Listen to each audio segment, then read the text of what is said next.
Merci, s'il vous plaît.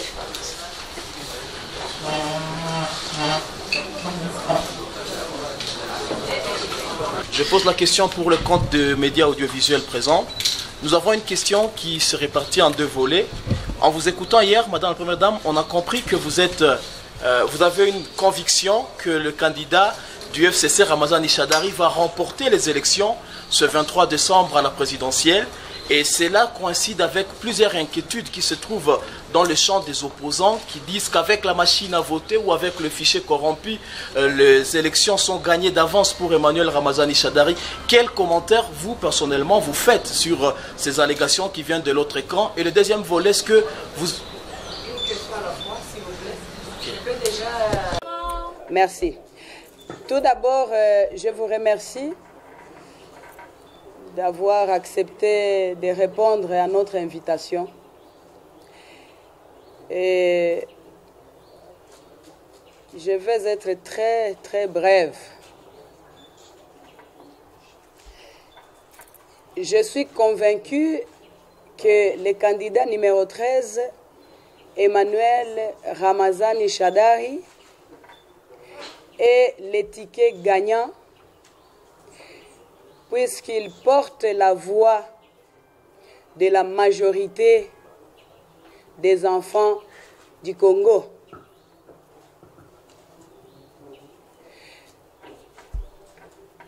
Qu'est-ce qui ferait croire à certains, télécommandés depuis l'extérieur, qu'eux valent mieux que tous ces dignes fils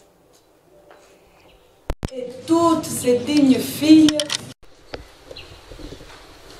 de ces pays qui se sont regroupés en grand nombre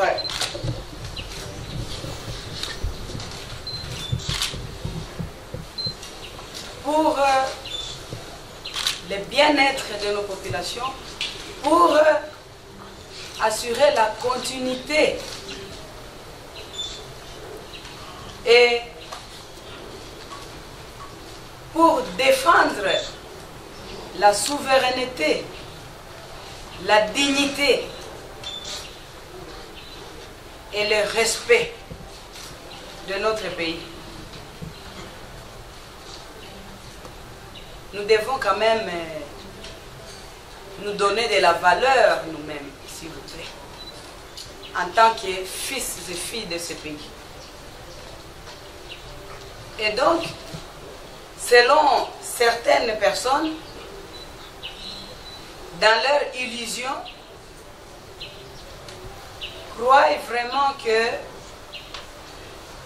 deux personnes, peu importe Samson qu'ils peuvent être, pourront battre 80 millions de personnes en face d'eux. Je crois que ces exemples-là de la Bible, nous n'en avons plus.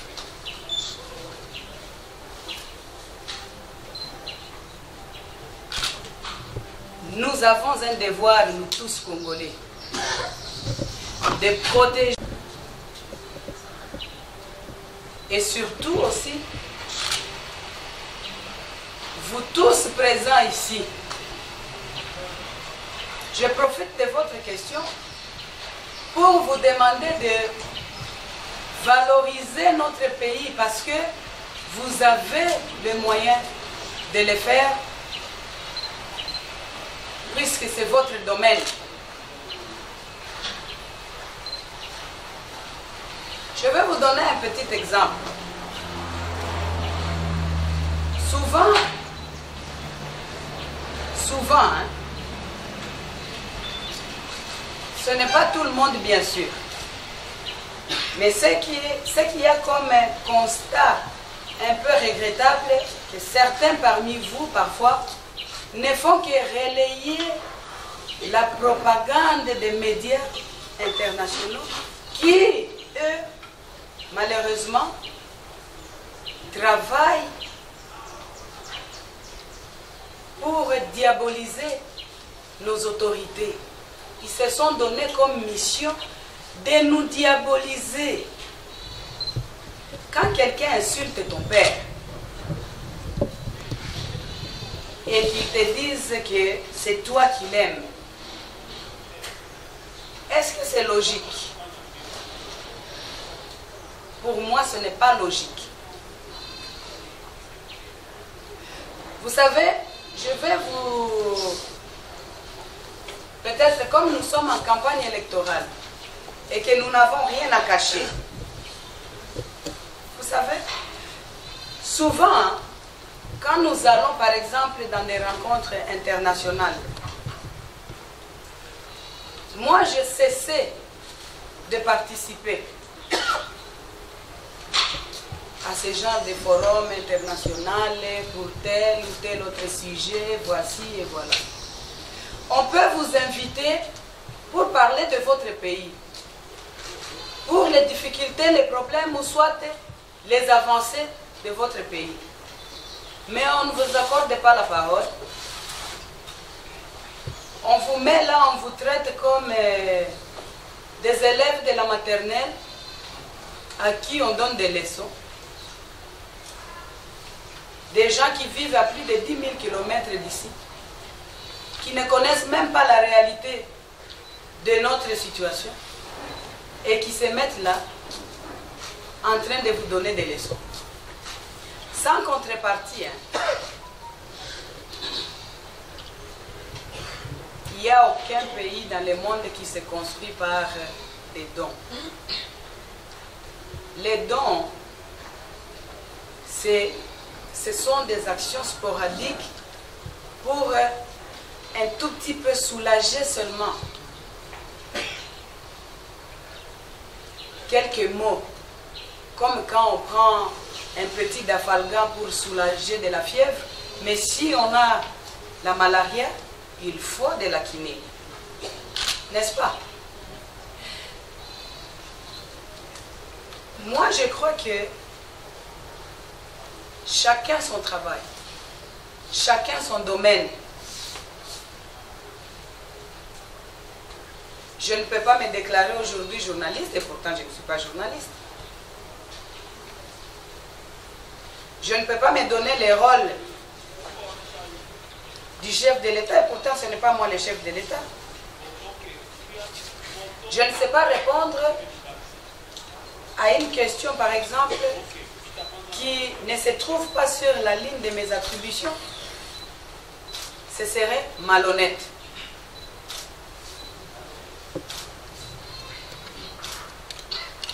Nous, peuple congolais, nous avons le devoir d'aimer notre patrie et de la protéger, tous ensemble.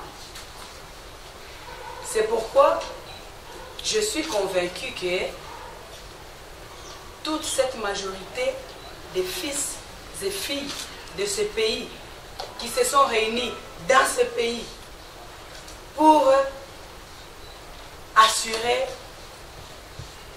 la continuité dans la dignité, la souveraineté, le respect de notre pays, en plaçant leur confiance au chef de l'État actuel, Joseph Kabila Kabange, mon cher époux, qui, à son tour, après consultation, a soutenu le candidat numéro 13, eh bien, je suis sûre et certaine, convaincue de la maturité politique dans notre pays, que notre peuple n'est pas aveugle ni sourd, va sanctionner les marionnettes des autres le 23 décembre, les dimanches qui arrivent, en allant voter massivement pour le candidat numéro 13, parce que c'est le candidat de la raison. Différemment de tous ceux qui viennent avec les sentiments des mensonges. Ça, c'est traiter notre population, c'est traiter nos frères et sœurs sans respect, si vraiment les gens croient qu'ils vont arriver à gagner le numéro 13, ils se trompent. Moi, je suis convaincu que c'est lui et ce sera lui. Nous allons prouver tous ensemble, les autorités, ensemble avec le peuple congolais, nous allons prouver à la face du monde que le temps n'est plus celui-là du Muzungu Anasem. Merci. Vous avez été à côté en tant que première dame, épouse de jugez-vous son bilan.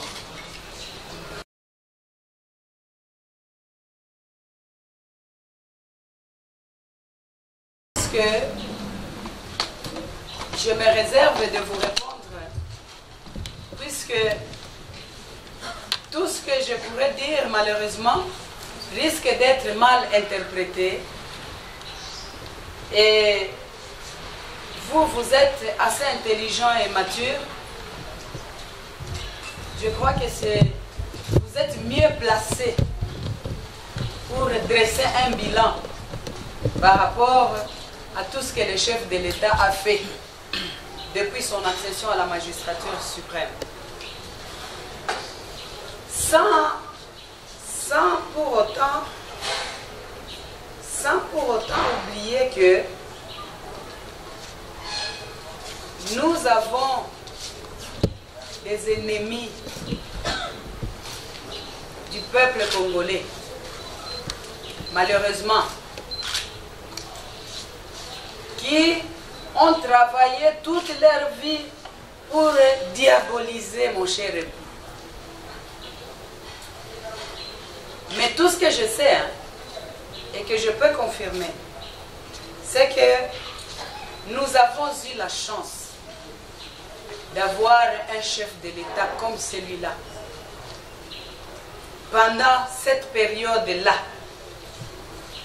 dans ce pays. Parce que faisons attention. Faisons attention. Est-ce que c'est un secret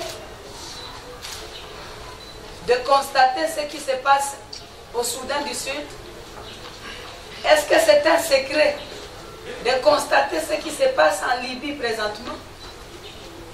Est-ce que c'est un secret de constater ce qui se passe en Syrie? Est-ce que c'est un secret de constater amèrement ce qui se passe au Yémen? Allez-y. C'est votre domaine. Vous êtes les mieux placés pour dresser un bilan par rapport à ce qu'il a fait, le chef de l'État, Joseph Kabila Kabange, pour ce grand et beau pays. J'ai oublié un petit volet, une parenthèse que j'ouvre dans la première question que vous m'aviez posée. À propos des machines à voter, à propos de la CENI, à propos... Mes chers amis, chacun son travail. Ceux qui parlent de la machine à voter, je crois, la plupart d'entre eux ne savent même pas comment est-ce qu'on tape un texte sur un ordinateur.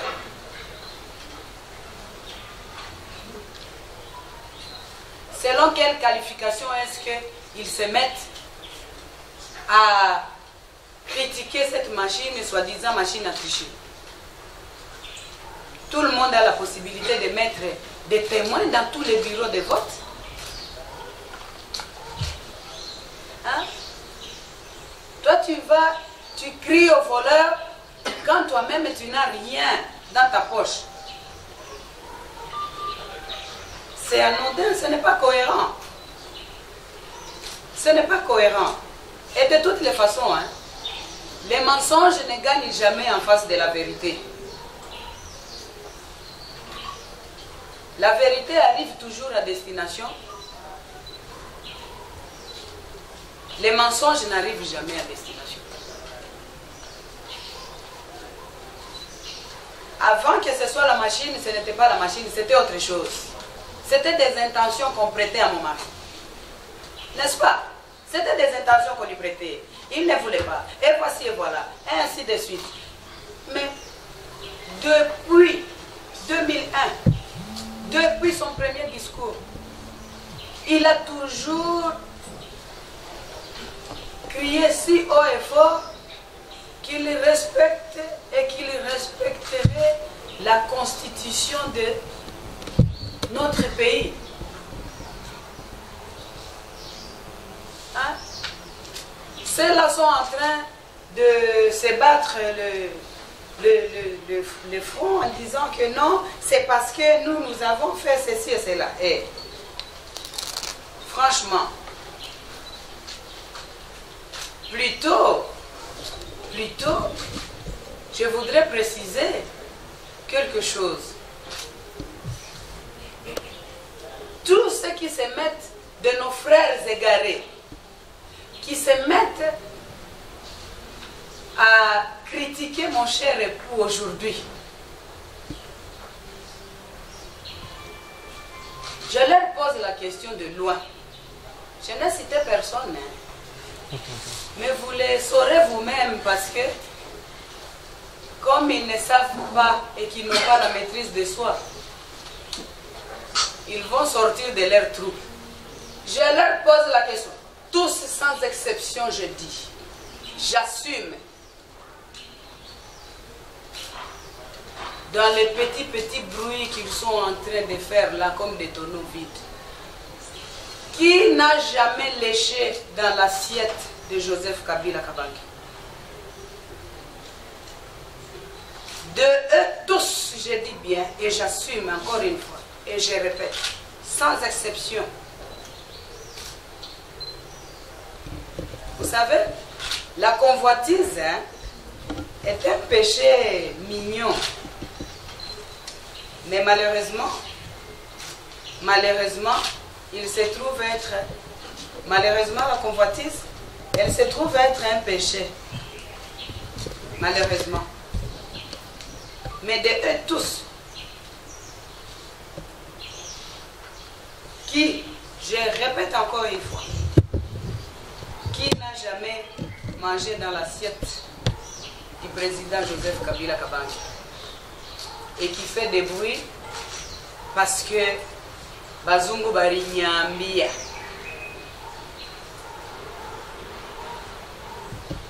Merci. Merci maman. C'est Valérie Kosassing pour le groupe de presse La République. Oui, c'est pour la presse en ligne. Vous avez accompagné le chef de l'État, Joseph Kabila Kabange, en 2006, également en 2011, et vous êtes là en 2018. Je parle en termes de campagne. Quelle analyse faites-vous par rapport à la campagne de 2006, de 2011 et la campagne de 2018? Qu'est-ce qui change? Bien.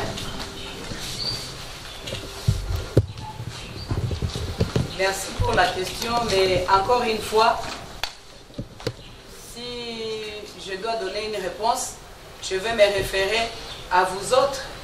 C'est vous qui peuvent peut-être m'informer sur ce qui change par rapport à toutes ces différentes campagnes, vu que vous êtes en contact avec la population. C'est vous qui pouvez constater les changements s'il y en a. Et pour moi, je considère une campagne électorale comme un combat de boxe et que le plus fort gagne.